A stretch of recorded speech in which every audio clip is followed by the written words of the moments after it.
طریقہ ہے، وہ کہتے ہیں کہ ولی عہد اچھی طرح قبضہ کر لے پھر بتائیں گے۔ حضرت امیر معاویہ کا وصال ہو گیا، بتایا نہیں۔ یزید نے اب کیا کیا، کیونکہ بڑا چلاک آدمی تھا، بڑا شاطر تھا، بڑا تیز تھا، اس نے ولید کو خط لکھا، کہنے لگا کہ فوری طور پہ عبداللہ ابن عباس کو بلاؤ اور اسے کہو میری بیعت کریں۔ یہ جو بیعت ہوتی تھی نا، یہ بھی سن لے کیا ہوتی تھی، یہ بیعت حلف ہوتا تھا کہ میں اللہ رسول کے نام پہ حلف دیتا ہوں کہ میں یزید کی اطاعت کروں گا، میں اس کے خلاف کوئی بغاوت نہیں کروں گا۔ کوئی یہ بیعت لوگ سمجھتے ہیں کہ بس ہاتھ پکڑنے کا نام بیعت تھا، اس بیعت کا متبادل جمہوری ملکوں کے اندر ووٹ آیا ہے، تو کہا بیعت کریں۔ حضرت عبداللہ ابن عباس کو بھی بلاؤ، عبداللہ بن زبیر کو بھی بلاؤ، امام حسین کو بھی بلاؤ۔ امام حسین آدھی رات کے وقت بیٹھے تھے مسجد نبوی میں، چونکہ پانچوں نمازوں کی آپ امامت کرتے۔ امام حسین نماز پڑھا کے عشاء کی بیٹھے تھے جناب عبداللہ بن زبیر۔ عبداللہ بن زبیر کون تھے؟ یہ نبی پاک صلی اللہ علیہ وسلم کی پھوپھی پوتے تھے اور جناب صدیق اکبر کے نواسے تھے، حضرت عبداللہ بن زبیر۔ اور جناب زبیر بن عوام عشرہ مبشرہ صحابی ہیں، ان کے بیٹے تھے، بہت زیرک آدمی تھے، یہ بھی امام حسین کے پاس بیٹھے تھے۔ عبداللہ ابن عباس بھی تھے جو حضور کے چچا کے بیٹے ہیں، اس امت کے پہلے مفسر ہیں قرآن پاک۔ یہ لوگ بیٹھے تھے تو ولید نے ایک بندہ بھیجا، اس نے آ کے کہا جناب آپ کو گورنر صاحب نے بلایا ہے۔ تو عبداللہ بن زبیر کہنے لگے حسین اس وقت بلانے کی بات سمجھ میں نہیں آئی۔ تو امام حسین بڑے بصیرت والے تھے، اللہ نے بصیرت دی تھی، کہنے لگے عبداللہ آپ کو سمجھ نہیں آئی، مجھے سمجھ آ گئی ہے، امیر معاویہ وصال کر گئے، اور یہ ہمیں جو بلایا گیا ہے نا، یہ یزید کی بیعت کے لیے بلایا گیا ہے۔ تو کہا پھر آپ آدھی رات کو نہ جائیں، آپ کے لیے خطرہ ہوگا۔ تو امام حسین فرمانے لگے خطرہ حسین کو نہیں ہوتا۔ نہیں، کہا پھر بھی آپ مہربانی کریں ذرا احتیاط سے جائیں۔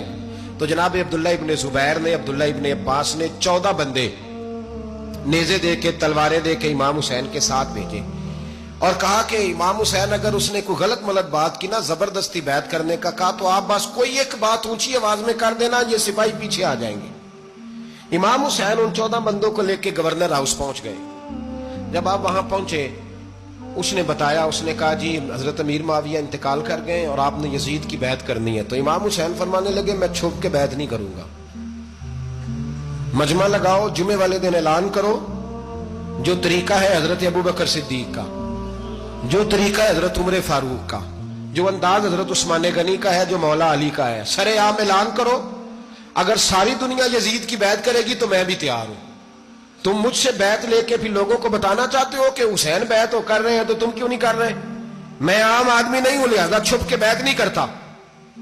جب یہ بات کی نا تو ولید بڑا نرم دل تھا اور امام حسین کی شان کو جانتا تھا، وہ جانتا تھا یہ نبی پاک کا خاندان ہے۔ اس نے کہا جی مجھے تو حکم تھا، باقی آپ حضور کے نواسے ہیں، میں کر کچھ۔ وہاں ایک بڑا بدبخت شخص بیٹھا تھا، عبد الملک بن مروان، وہ ولید سے کہنے لگا کہ اگر حسین آج تمہارے ہاتھ سے نکل گئے تو تمہارے لیے بہت بڑا مسئلہ کھڑا ہو جائے، انہیں جانے نہ دینا، یا بیعت کراؤ یا ان سے کہو جنگ کے لیے تیار ہو۔ تو امام حسین رضی اللہ تعالیٰ عنہ کے کانوں میں آواز گئی تو فرمانے لگے ابن مرجانہ، اگر تیرے اندر جرت ہے تو آ سامنے حسین کے، اس کے کانوں میں باتیں نہ کر، کانا پھوسی نہ کر، باہر آ میدان میں، شرارت نہ کر، باہر آ، میں تمہیں ابھی بتاتا ہوں کہ حسین سے مقابلہ کرنے کا انجام کیا ہے۔ یہ کہہ کہ امام حسین باہر نکلے، اپنے بھائی محمد بن انفیہ کو بلایا، عبداللہ بن زبیر، عبداللہ ابن عباس، ڈھیر سارے لوگ اکٹھے ہو گئے۔ فرمایا یہ معاملہ ہے، اب کیا کرنا ہے؟ تو وہ کہنے لگے حضور وقت ابھی مناسب نہیں ہے، آپ اس طرح کریں یہاں رکے، ہم مکے سے، عراق سے، کوفے سے لوگوں کو بلاتے ہیں، یہاں ایک بڑی مجلس مشاورت قائم کرتے ہیں۔ امام حسین فرمانے لگے اگر تم مشاورت قائم کرو گے تو ولید اور عبد الملک بن مروان وہ تو جنگ کرنے کو تیار ہے، اور نبی پاک نے فرمایا ایک مینڈا ہوگا جس کی وجہ سے مدینے کی گلیوں میں لہو بہے گا۔ فرمانے لگے میں وہ بکرا، وہ مینڈا نہیں بننا چاہتا۔ کہا پھر آپ کیا کریں گے؟ تو امام حسین رو پڑے، فرمانے لگے میں مدینہ چھوڑ جاؤں گا لیکن مدینے کی حرمت پامال نہیں ہونے دوں گا۔ امام علی مقام آدھی رات کے وقت نکلے، سیدہ فاطمہ کا دروازہ ایک اس دن تھا جس دن حضرت مولا علی کوفے چلے گئے اور دوبارہ آج تالا لگا جب امام حسین نکلے۔ آپ جنت البقیع کے پیچھے کھڑے ہو کے حضور کا روضہ دیکھنے لگے، اس وقت گنبد تو نہیں ہوتا تھا، روضہ دیکھنے لگے۔ نانا تیرے کرم کے خزینے کی خیر ہو، میں جا رہا ہوں تیرے مدینے کی خیر ہو۔